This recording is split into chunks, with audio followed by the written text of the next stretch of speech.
नमस्कार मित्रांनो, टेक्निकल ज्ञान आणि नवीन अपडेट या चॅनलवरती तुमचे स्वागत आहे। मित्रांनो, आज आपण आपल्या आजच्या या व्हिडिओमध्ये बघणार आहोत की 14 जानेवारीला सोने झाले इतक्या रुपयांनी स्वस्त। जाणून घ्या किती रुपयांनी सोने स्वस्त झाले। चला तर बघूया आपल्या आजच्या या व्हिडिओच्या माध्यमातून। मित्रांनो, नवीन वर्षात सोने आणि चांदी तेजीच्या लाटेवर स्वार झाले होते, पण आठवड्याच्या दोन्ही मौल्यवान धातू मागले होते।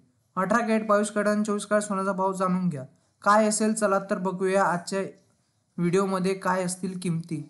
मित्रांनो, नवीन वर्षात सोने आणि चांदीने जबरदस्त फटकेबाजी केली। या 10 दिवसाचा विचार केला तर सोने आणि चांदीत प्रत्येकी 2000ची जबरदस्त वाढ दिसली। मध्यंतरी ढेपाट झाल्यानंतर चांदीची पुन्हा भरारी घेतली। या आठवड्याच्या अखेरीस सोन्याने मोठी झेप घेतली तर चांदीने पण शीर्षवर लगावला। दरम्यान गेल्या वर्षी केंद्रीय अर्थसंकल्पात सोने चांदीवरील आयात शुल्क 15%हून 6% करण्याचा निर्णय झाला। त्याचा ग्राहकांना मोठा फायदा झाला।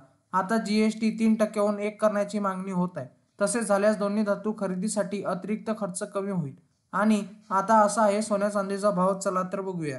मित्रांनो, सोने या 10 दिवसात 2000नी मागले। आठवड्याच्या सुरुवातीला भाव स्थिर होता, पण बुधवारी त्यात 100 रुपयाची तर गुरुवारी 380 रुपये तर 10 जानेवारीला 270 रुपयाची भर पडली। या 3 दिवसात सोने 650 रुपयांनी वधारले। गोल्ड रेटनुसार आता 22 कॅरेट सोने 73,000 रुपये प्रति 10 ग्रॅम तर 24 कॅरेट सोन्याचा भाव 79,620 रुपये प्रति 10 ग्रॅम आहे।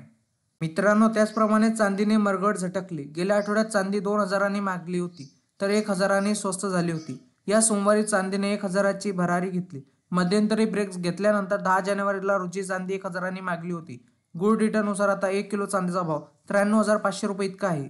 मित्रांनो, इंडियन बुलियन अँड ज्वेलर्स असोसिएशननुसार आयबीचे म्हणते की 24 कॅरेट सोने 78,018 रुपये तर 23 कॅरेट सोने 77,706 रुपये तर 22 कॅरेट सोने 71,465 रुपयावर आहे। तर 18 कॅरेट आता 58,514 रुपये तर 14 कॅरेट सोने 45,641 रुपये प्रति 10 ग्रॅमवर आहे।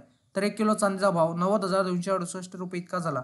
वायदे बाजारात आणि आंतरराष्ट्रीय बाजारात सोने आणि चांदीवर कुठलाही कर शुल्क नसते, तर सर्व बाजारात शुल्क आणि कराचा समावेश होत असल्याने भावात तफावत दिसून येत असते।